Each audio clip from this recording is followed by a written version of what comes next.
Welcome ITI students. आज आपण workshop calculation and science दुसऱ्या वर्षाचा सेमिस्टर 3चा पेपर पाहत आहोत. पेपर आहे 25 मार्काचा 75 मार्काचा आणि टोटल क्वेश्चन्स आहेत 25. तर पहिला प्रश्न आहे, which of the following property is affected by heat treatment. पुढीलपैकी कोणती प्रॉपर्टी जी आहे ती हीट ट्रीटमेंटमुळे त्याच्यावर परिणाम होतो. पहिला आहे हार्डनेस, दुसरा आहे स्ट्रेंथ, तिसरी आहे डक्टिलिटी आणि चौथी आहे सांगितलं आहे ऑल ऑफ दिस, म्हणजे वरील सर्व प्रॉपर्टीजवरती परिणाम होतो. तर आपलं उत्तर आहे ऑल ऑफ दिस, कारण की या सर्व प्रॉपर्टी आहेत because all are mechanical properties. वरील सर्व दिलेल्या प्रॉपर्टी आहेत ह्या सर्व मेकॅनिकल प्रॉपर्टी आहेत आणि याच्यावरती उष्णतेचा परिणाम होतो. Next question, annealing involves heating the component to a temperature. annealing या प्रक्रियेमध्ये जी हिटिंग आहे, हिटिंग प्रक्रियेमध्ये कोणता पुढीलपैकी कोणत्या भागावर परिणाम पडतो किंवा कशा प्रकारे annealing क्रिया केली जाते. तर याचं उत्तर आहे slightly above critical temperature for low and medium carbon steel it is above upper critical temperature आणि for high carbon steel it is above lower critical temperature. म्हणजे दोन्ही कंडिशनमध्ये आपण क्रिटिकल टेम्परेचरपेक्षा जास्त तापमानाला annealing प्रक्रियेमध्ये उष्णता देतो मेटलसाठी. त्यामुळे आपलं उत्तर आहे A, slightly below the critical temperature. Sorry, C उत्तर आहे आपलं, slightly above the critical temperature. दोन्ही कंडिशनमध्ये मेटल तुमचा लो आणि मिडियम कार्बन स्टील कंटेंट असेल, तुमच्या एखाद्या मेटलमध्ये लो आणि मिडियम कार्बन स्टील कंटेंट असेल तर त्यावेळी आपण त्याला जी हीट देणार आहे ती अबव क्रिटिकल टेम्परेचर असणार आहे.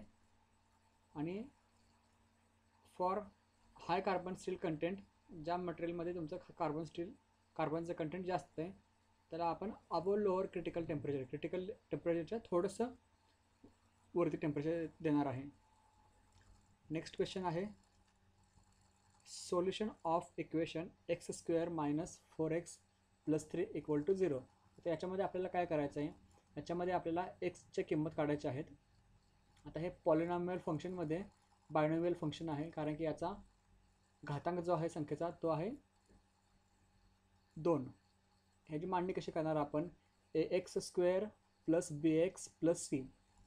एच्या ठिकाणी किंमत येणार आहे एक्सचा सहगुणक 1, बीची किंमत येणार आहे -4 आणि सीची किंमत येणार आहे 3.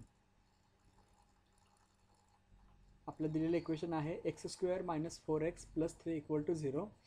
ह्या समीकरणाला आपण पुढील प्रकारे मांडून घेऊया, ax² + bx + c.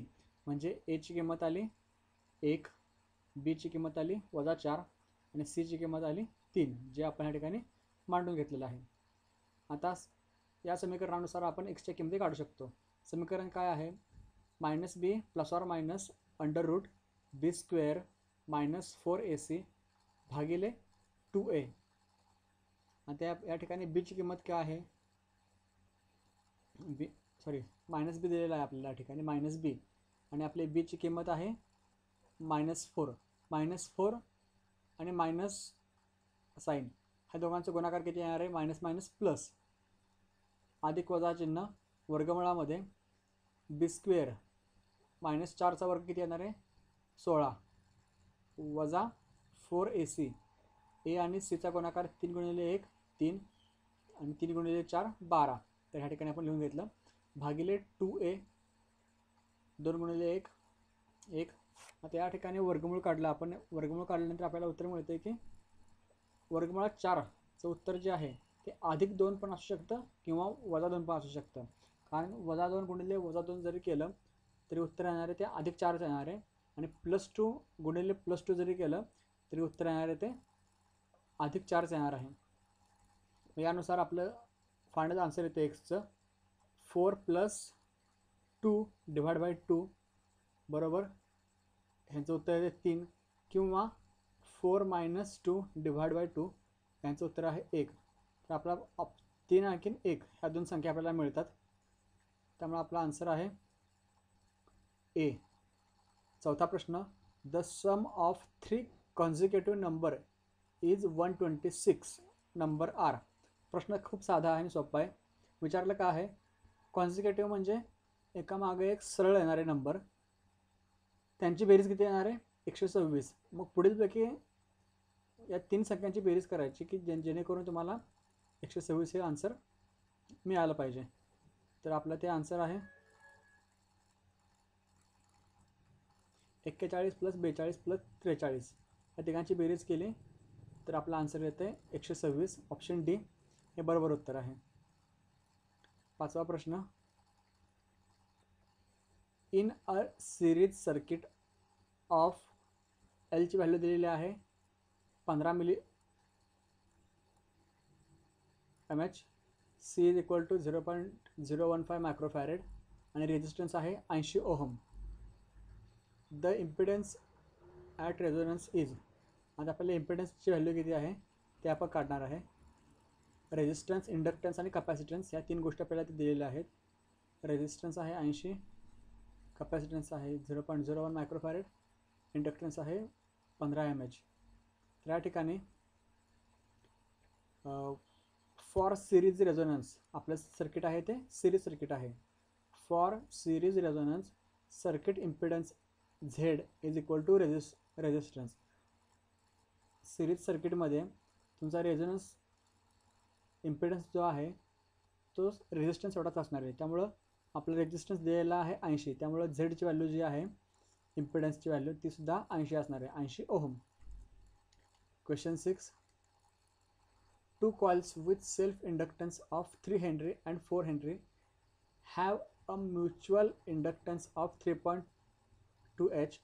What is the equivalent inductance if they are connected in series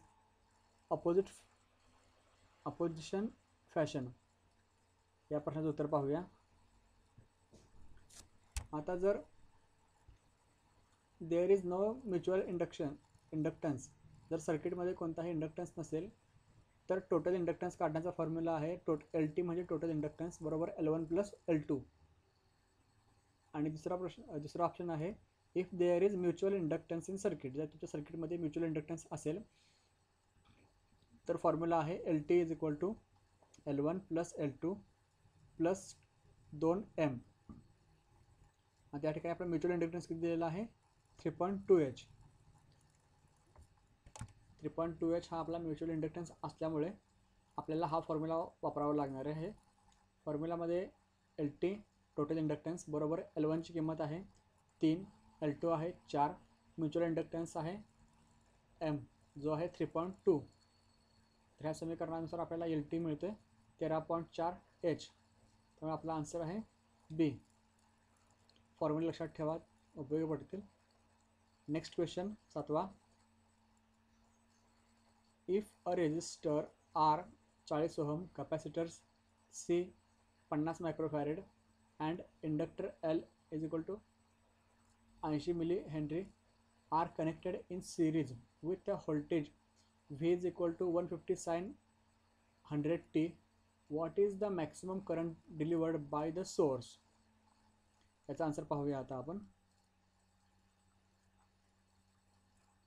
तर आपल्याला दिलेला जो पहिला इक्वेशन आहे व्होल्टेज सोर्समध्ये व्होल्टेज दिलेला आहे 150 sin of 100t.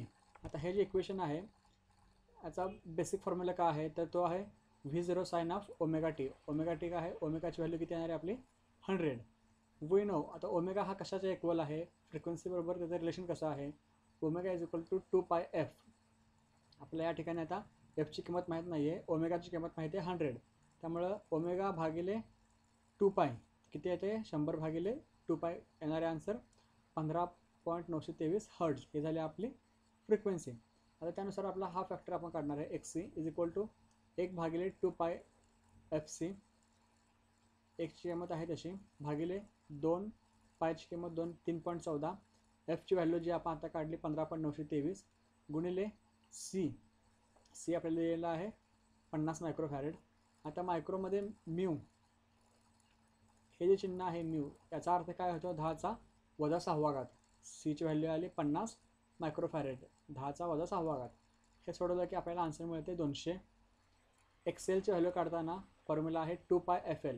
XC आणि XL मध्ये फॉर्म्युलामध्ये गफलत करून घेऊ नका, फॉर्म्युला चेक करा नीट.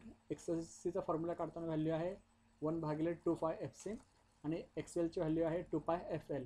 या ठिकाणी पण 2 गुणिले पायची व्हॅल्यू 3.14 गुणिले एफची व्हॅल्यू आपण जे आता वर काढली ती, आणि एलची व्हॅल्यू जी आहे आपल्याला दिलेली आहे 80 mH. आता एम जो आहे तो आहे मिलीमध्ये. मिली म्हणजे किती? 10⁻³ तर याचा आन्सर येते 8. आता आपल्याला झेड काढण्यासाठी फॉर्म्युला जो आहे तो दिलेला आहे वर्गमुळात r² मायनस ब्रॅकेटमध्ये XL minus XC bracket square. Formula सिरीजसाठी आहे. सिरीज कनेक्शनमध्ये आपण हा फॉर्म्युला वापरतो. झेडचा आरची व्हॅल्यू माहिती आहे, XLची व्हॅल्यू माहिती आहे, XCची व्हॅल्यू माहिती आहे. त्या तिन्ही व्हॅल्यू आपण समीकरणामध्ये घातल्या. समीकरणाचं उत्तर येते झेडची व्हॅल्यू येते 196.12. I is equal to V divide by Z. आपल्याला या ठिकाणी करंट काढायचं आहे. व्हीची व्हॅल्यू किती आहे? V0 आहे 150, जो आपल्याला या ठिकाणी सांगितला. V equal to V0 sine of omega T. V0 आहे 150 डिवाइड बाय झेड जो आता आपण काढला 196.12 इज इक्वल टू 0.765 एम्पियर. हे झालं आपला फायनल आन्सर. नेक्स्ट क्वेश्चन बघूया. आपला आन्सर ए बरोबर होतं मगाशी. 8वा प्रश्न. The power factor at resonance for a series RLC circuit is. RLC सर्किटसाठी सिरीजमध्ये पॉवर फॅक्टर किती असणं गरजेचं आहे? मग तो काय असतो? तर तो असतो unity. Because reactance is 0 and circuit becomes purely resistive and hence current and voltage is in same phase. Unity power factor असणं गरजेचं आहे जेणेकरून करंट फ्लो आपल्या सर्किटमध्ये होऊ शकतो. 9वा प्रश्न. And alternating current completes 100 cycles in 0.1 second. It's frequency is. आता फ्रिक्वेन्सी आपण नेहमी आहे ते पर सेकंदाला मोजतो. तर आपण पर सेकंद फ्रिक्वेन्सी किती येते ते पाहूया. साधं समीकरण मांडूया आपण या ठिकाणी. 100 सायकल्स इन 0.1 सेकंड. 0.1 सेकंदामध्ये तो 100 सायकल्स कंप्लीट करतो. तर एका सेकंदामध्ये किती सायकल कंप्लीट करणार आहे? हे समीकरण मांडल्यानंतर तिरकस गुणाकार करायचा दोन्ही संख्यांचा. एक्सची किंमत आपल्याला माहीत नाही आहे. एक्स बरोबर एक्स आपण हा बाजूला घेतला, 100ला मल्टिप्लाय केलं 1 सेकंदनं, डिवाइड बाय केला 0.1. तर ह्याचा आन्सर येते 1000 हर्ट्स. आपलं डी आन्सर आहे ते बरोबर आहे. 10वा प्रश्न. Dash dash is a semiconductor. पुढीलपैकी कोणतं मेटल जे आहे, हे जे मटेरियल जे आहे ते सेमी कंडक्टर म्हणून काम करतं. तर याचा आन्सर आहे सिलिकॉन. सिलिकॉन मटेरियल जे आहे सेमी कंडक्टर म्हणून काम करतं. कशा प्रकारे? Because it conducts electricity under some condition and act as insulator under other conditions. काही मटेरियल असे असतात जेणेकरून त्याला हिटिंग वाढवलं तर ते हिट वाढल्यानुसार त्याचं रूपांतर होतं ते कंडक्टरमध्ये होतं. आणि जर हीट कमी झाली, ठराविक टेम्परेचरच्या खाली तापमान कमी झालं तर त्याचं रूपांतर आहे ते इन्सुलेटरमध्ये होतं. 11वा प्रश्न आहे. A 10 microfarad capacitor is plugged into 110 volt RMS 60 hertz voltage source with an ammeter in series. Series connection आहे. त्याच्यामध्ये एक कॅपॅसिटर आहे 10 मायक्रोफॅरेडचा, 110 व्होल्ट आहे. फ्रिक्वेन्सी आहे आपल्याकडे व्होल्टेज सोर्सची 60 hertz. What is the RMS value of the current? IRMS आपल्याला काढायचं आहे थ्रू द कॅपॅसिटर. कॅपॅसिटरमधून पास होणारा जो करंट आहे त्याची RMS व्हॅल्यू आपल्याला माहिती करून घ्यायची आहे. त्यासाठी आपल्याला काय काय माहिती असणं गरजेचं आहे? दिलेला गणित पुढीलप्रमाणे. आपल्याला माहिती आहे omega is equal to 2πf. हा फॉर्म्युला आपण मगाशी पाहिलेला. Omega equal to 2πf. आपल्याला फ्रिक्वेन्सी दिलेला आहे 60 हर्ट्स. त्यामुळे ओमेगाची व्हॅल्यू किती मिळाली आपल्याला? 376.8. आता या ठिकाणी XC capacitance, XC is equal to 1 divide by 2πfc. 2πfcचा फॉर्म्युला आपण ह्या किमती घातल्या याच्यामध्ये 2 इंटू पाय 3.14 आहे, एफची व्हॅल्यू 60 इंटू सी, कॅपॅसिटन्स दिलेला आहे आपल्याला किती 10 मायक्रोफॅरेड. 10 मायक्रोफॅरेड म्हणजे 10 गुणिले 10चा वजा 6 घात. ह्याचं उत्तर येते 265.393. ही झाली एक्ससीची व्हॅल्यू. आता याच्यावरून आपल्याला आय मॅक्स काढायचा आहे.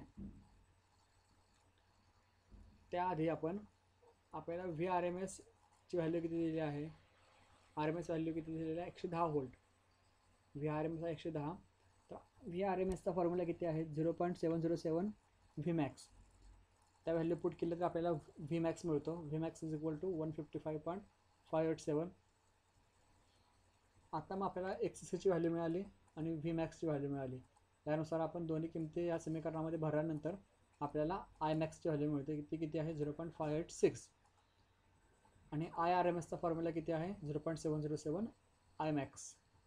तर आय मॅक्सची किंमत आपण या ठिकाणी घातली तर आपल्याला लास्ट इक्वेशन आन्सर मिळते 0.415 ॲम्पियर. 0.415 ॲम्पियर आपलं सी उत्तर बरोबर आहे. 12वा प्रश्न. The R M S value of the voltage with peak to peak value of 21 volt is. R M S value काढायची आहे. व्ही आर एम एस काढणार आपण या ठिकाणी. आता V R M S is equal to किती काय formula आहे जो आपण मगाशी वरच पाहिला तो. V R M S equal to 0.707 V max. V max आपल्याला दिलेला आहे पीक व्हॅल्यू. पीक व्हॅल्यू म्हणजेच व्ही मॅक्स. ती किती आहे 21. त्यामुळे आपल्याला आर एम एस व्हॅल्यू मिळते 14.847 व्होल्ट. 13वा प्रश्न. 2 रेजिस्टर ऑफ व्हॅल्यू 40 ओहम आणि 60 ohm are connected in parallel to supply of 220 volt. What is the total current in the circuit. आता यासाठी आपल्याला डायग्राम काढायला लागेल. डायग्राम पाहूया.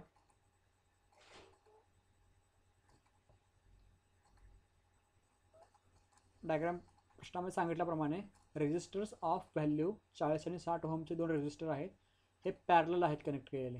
या ठिकाणी दाखवले आपण 40 आणि 60 ओहमचे रेजिस्टर आपण पॅरलल कनेक्ट केलेले आहेत to a supply of 220 volt. What is the total current in the circuit. Parallel connection केल्यानंतर 200 व्होल्टचा सोर्स लावलेला आहे आपण या ठिकाणी power supply. For parallel circuit आपल्याला टोटल रेजिस्टन्स काढला पाहिजे. पहिला 1/R इज इक्वल टू 1/40 किंवा 1/R1 प्लस 1/R2. R1ची व्हॅल्यू 40, R2ची व्हॅल्यू 60. बरोबर किती आलं 1/24. त्यामुळं ह्याचा व्यस्त केला आपण तर व्यस्त केल्यानंतर आपल्याला मिळतं की आरची व्हॅल्यू जी आहे ती आहे 24 ओहम.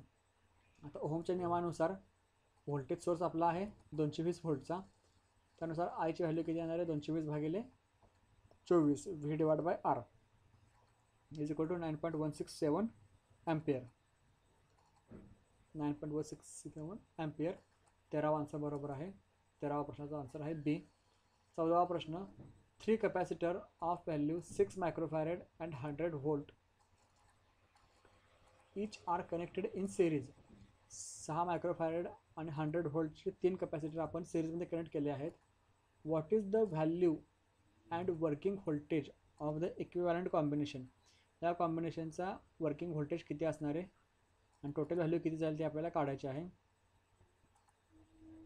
या प्रकारे बांधणी येईल सर्किटची. 3 कॅपॅसिटर प्रत्येकी 6 मायक्रोफॅरेड आणखीन 100 व्होल्टचे इच आर कनेक्टेड इन सिरीजमध्ये कनेक्ट केले आहेत. तर त्यावेळी काय होणार आहे total value will be 100 volt plus 100 volt plus 100 volt. आपल्याला माहिती आहे ह्याच्यामध्ये काय व्होल्टेज आहे ते मल्टिप्लाय होतं. तर 3 गुणिले 100 गुणिले 3 किती होणार आहे 300 व्होल्ट. आणि टोटल कॅपॅसिटन्स जर काढायचा असेल सिरीज सर्किटमध्ये टोटल कॅपॅसिटन्स काढण्यासाठी फॉर्म्युला आहे 1/CT. सी म्हणजे टोटल कॅपॅसिटन्स बरोबर पहिला voltage कॅपॅसिटरचा source 1/C1 1/C2 1/C3. आता हे सगळ्यांची व्हॅल्यू किती आहे 1/6 1/6 1/6. त्यामुळे आपला आन्सर येते 1/2. त्यामुळे टोटल CT व्हॅल्यू येणार आहे आपल्याला 2 मायक्रोफॅरेड. टोटल कॅपॅसिटन्स असणार आहे 2 मायक्रोफॅरेड. त्यामुळे आपला आन्सर सी हे बरोबर असणार आहे 2 मायक्रोफॅरेड इक्विव्हॅलंट कॉम्बिनेशन येणार आहे 2 मायक्रोफॅरेड डिवाइड बाय 300 व्होल्ट.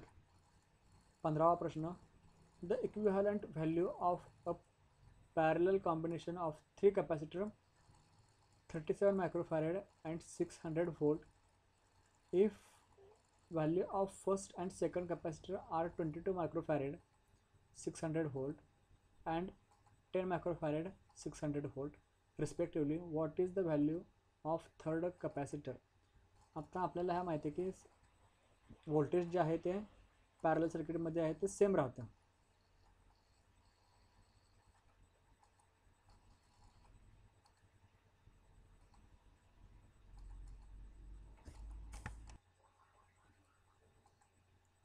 पंधरावा प्रश्न तो या ठिकाणी खाली आला आहे. आता आपल्याला माहिती आहे की पॅरलल सर्किटमध्ये व्होल्टेज आहे ते सेम राहणार आहे. त्यामुळं टोटल इक्विव्हॅलंट कॅपॅसिटीज काढण्यासाठी पॅरलल सर्किटमध्ये फॉर्म्युला आहे C equivalent is equal to C1 + C2 + C3 आणि सिरीजमध्ये काय होता 1/CT 1/CT बरोबर 1/C1 + 1/C2 + 1/C3. या ठिकाणी इक्विव्हॅलंट व्हॅल्यू किती आहे आपल्याला 37 मायक्रोफॅरेड व्हॅल्यू आहे टोटल. C1 सांगितलं आहे आपल्याला किती 22, C2 सांगितलं आहे 10 आणि C3 आपल्याला काढायचं आहे. तर C3 फक्त बाजूला घेऊया आणि 37मधून बाकीची संख्या वजा केल्यानंतर आपल्याला आन्सर मिळते 5 मायक्रोफॅरेड आपला आन्सर आहे. आणि व्होल्टेज आहे ते बाकीचं सेम राहणार आहे प्रत्येक कॅपॅसिटरचं. 16वा प्रश्न, the equivalent value of inductance of parallel combination of the 3 inductors किती आहे? इक्विव्हॅलंट कॉम्बिनेशन केलं 3H 4H आणि 6H कधी पॅरलल कॉम्बिनेशनमध्ये, तर त्याची व्हॅल्यू किती येणार आहे ते काढूया आपण. फॉर पॅरलल ग्रुप इंडक्टरसाठी इक्वेशन इथे वेगळं आहे. कॅपॅसिटरसाठी मग अशी इक्वेशन बघितलं आपण पॅरललमध्ये ते आहे C1 + C2 + C3 total equivalent capacities काढण्यासाठी. पण इंडक्टरसाठी फॉर्म्युला आहे 1/LT + 1/L1 + 1/L2 + 1/L3. कोणते कोणते आहेत 3H 4H आणि 6H चे 3 इंडक्टर आहेत. तिघांच्या व्हॅल्यू या ठिकाणी मांडल्या आपण L1 L2 L3च्या. याचं सोडवल्यानंतर आन्सर येतं 3/4. याला आणखीन सिम्प्लिफाय केलं तर याचा व्यस्त केला LT 1/LT is equal to 4/3. हे जर फॉर्म्युला आपण सोडवला तर येते 1/1.33H. तर आपला आन्सर आहे B 1.33H. फॉर्म्युला लक्षात ठेवत जावा. फॉर्म्युलासाठी वेगळ्या नोट्स तयार करा, पेपरच्या वेळी सोपं पडेल. आणि याच्यासारख्याच आणखीन व्हिडिओ तुम्हाला इतर पेपरसाठी पाहायला मिळतील. या लिंकवर इथं वरती क्लिक करा. 17वा प्रश्न, if 3 batteries of 12 volts with an internal resistance of 0.3 Henry each are connected in parallel and discharge through a load of 4 ohm, what current will flow in load resistors? Resistance आपल्याला दिलेला आहे, voltage दिलेला आहे आणि आयची value काढायची, करंटची value काढायची आहे. 3 बॅटरी आहेत, प्रत्येकाचा इंटरनल रेजिस्टन्स आहे 0.3 0.3 0.3. व्होल्टेज देखील सेम आहे. पॅरलल कनेक्शनमध्ये असल्यामुळं इफेक्टिव्ह व्होल्टेज आहे तो सेम राहणार आहे 12 व्होल्ट. या प्रकारे मांडणी करून घेतली 3 बॅटरीची पॅरलल कनेक्शनमध्ये. डिस्चार्ज कशामुळे झाल्यात त्या 4 ओहमच्या लोडमुळं. 4 ओहमचा लोड जो आहे त्यामध्ये डिस्चार्ज होणार बॅटरी, त्यातनं वाहणार करंट किती असेल तो काढणार आपण. तर इफेक्टिव्ह व्होल्टेज आहे 12 व्होल्ट.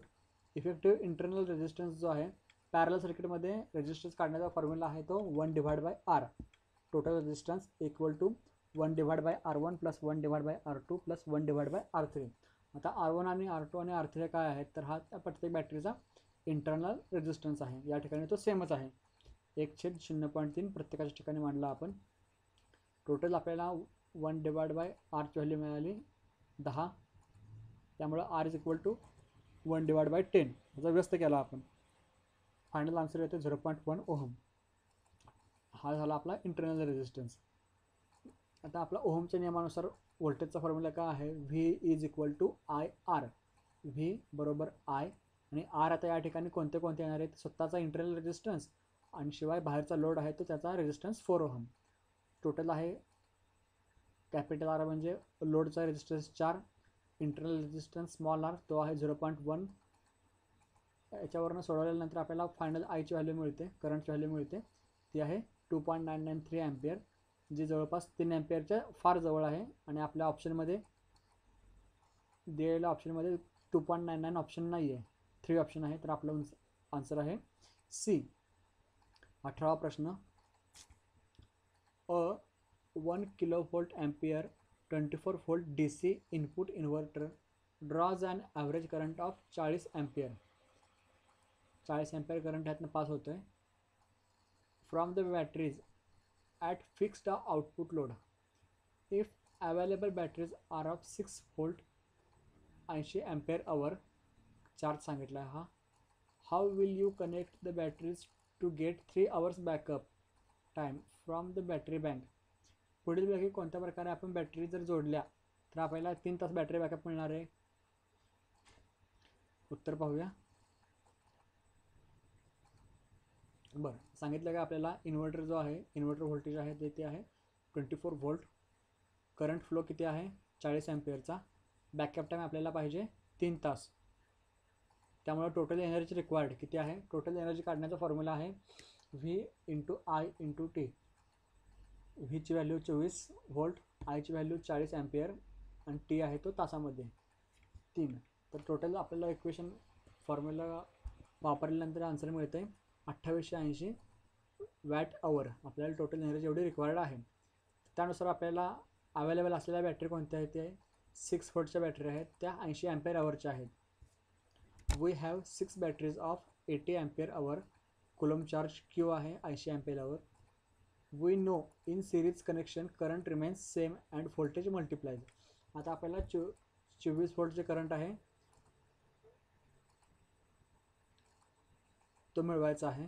तर आपल्याला बॅटरी अवेलेबल बॅटरी आहेत त्यामध्ये 6 व्होल्टच्या बॅटरी सिरीजमध्ये जोडल्यानंतर आपल्याला मिळणार आहे 24 व्होल्ट आणि करंट असणार आहे 80 ॲम्पियर आवर. 6 व्होल्ट बॅटरीजच्या 4 आहेत, टोटल झालं 24 volt. Total energy from 4 batteries in series is equal to Q V. तो किती येणार आहे टोटल एनर्जी 80 गुणिले 24 बरोबर 1920 वॅट आवर. आपल्याला पाहिजे किती 2880. तर सेम आपल्याला याच प्रकारच्या बॅटरी सिरीजमध्ये जोडावं लागणार आहे दुसरी. We required 2880 watt hour for inverter. We need another one same string of series. ज्या प्रकारे ही जोडणी केलेली आहे आपण, ह्या सेम जोडणीचा आणखी एक सेट आपल्याला लागणार आहे एकसारखा. आणि हा सेट आपण दुसरा सेट तयार केला की त्याचा पॉझिटिव्ह एकत्र जोडायचा, निगेटिव्ह एकत्र जोडायचा. पण आपल्याला सेम अशाच प्रकारे दुसरी जोडणी केली पाहिजे सेम कॅपॅसिटीची. त्यामुळे आपल्याला टोटल मिळणार आहे 3840 watt hour which we are connected in parallel connection with first string. आपण हे दोन्ही जे आहे आता पॅरल कनेक्शनमध्ये कनेक्ट करणार आहे. त्यामुळे आपला आन्सर आहे 2 string of 4 batteries in connected in पॅरल. आपला आन्सर आहे ए. वरची प्रोसिजर पुन्हा आपण तुम्ही लक्षात घ्या, त्यानुसार आपल्याला पुढे सोडवायला मदत होईल.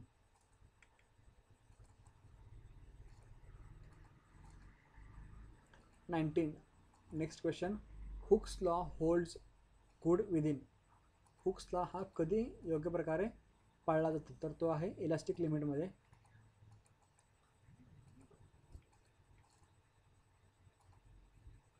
डेफिनेशन काय आहे, अकॉर्डिंग टू हुक्स लॉच्या नियमानुसार stress is proportional to strain within elastic limit. त्यामुळे आपला आन्सर सी आहे ते बरोबर आहे.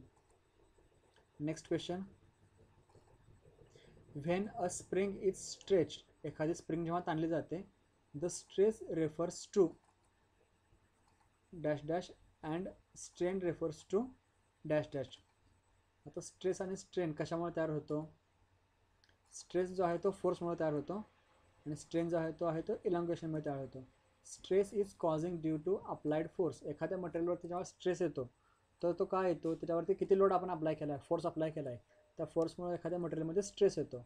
Which results in change in original length, that is strain. Okay, त्यामुळे आपला आन्सर डी आहे ते बरोबर आहे. 21वा प्रश्न. The longitudinal modulus of elasticity is called as. Longitudinal हे आहे ते लेंथशी रिलेटेड आहे, त्यामुळे आपला आन्सर आहे डी. याचा आन्सर आहे D, lateral modulus, because change in length. Longitudinal म्हणजे काय, नावातच दिलं आहे, लेंथशी रिलेटेड आहे, लांबीशी. तर आपला आन्सर आहे आपलं डी. 22वा प्रश्न. In a P type semiconductor number of holes are dash dash number of electrons. आता नंबर ऑफ इलेक्ट्रॉन्सच्या हे इक्वल असतात का, त्याच्यापेक्षा जास्त असतात, त्याच्यापेक्षा कमी असतात, काय असतात ते पाहूया. In P type semiconductor number of holes are greater than number of electrons. P type सेमीकंडक्टरमध्ये इलेक्ट्रॉनपेक्षा नंबर ऑफ होल्स हे जास्त असतात. Next question.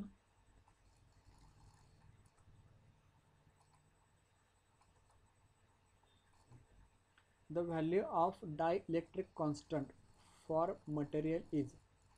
एखाद्या मटेरियलसाठी डायइलेक्ट्रिक कॉन्स्टंटची किंमत किती असते, तर ते आन्सर आहे सी, ग्रेटर दॅन 1.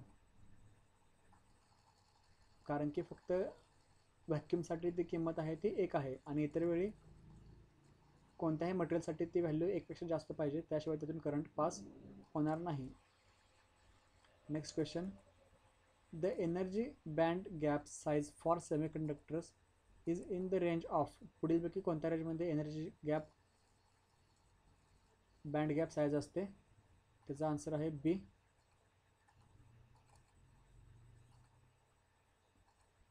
दोन ते 3 electron volt energy gap band size for semiconductor. सेमीकंडक्टरसाठी 2 ते 3 इलेक्ट्रॉन व्होल्टमध्ये एनर्जी गॅप असतो. Last question. A conductor carrying current is perpendicular to the page and the current flows into the page. What is the direction of the magnetic field? तर magnetic फील्डची direction पुढीलपैकी कोणत्या प्रकारे असेल, याचं explanation पाहूया काय आहे ते. याची डायरेक्शन उत्तर आहे क्लॉकवाईज. तर कसं आहे, use right hand thumb rule. सांगितलं काय आहे, a conductor carrying current is perpendicular to the page. एक पान पकडा किंवा एक तुमच्या समोर एखाद्या जी कोणती सपाट वस्तू असेल ती सपाट वस्तू घ्या आणि त्याच्यासमोर तुमचा अंगठा करा, जेणेकरून तुमचा अंगठा जो आहे ती दाखवेल करंटची दिशा आणि त्यानुसार तुमचा हाताचं रोटेशन जे येणार आहे, बाकीचे बोटं ज्या ठिकाणी फिरणार आहे ती दिशा तुमची आहे ती क्लॉकवाईज आहे. त्यामुळे याचा आन्सर आहे सी, क्लॉकवाईज. तर या ठिकाणी हा पेपर संपतोय. यासारखे आणखीन व्हिडिओ आपण पुढे घेऊन येऊया. चॅनलला लाईक करा, सबस्क्राईब करा आणि तुमच्या मित्रांना फॉरवर्ड करा, जेणेकरून आपण आणखीन पेपर त्यांना सोडवून देऊ शकू.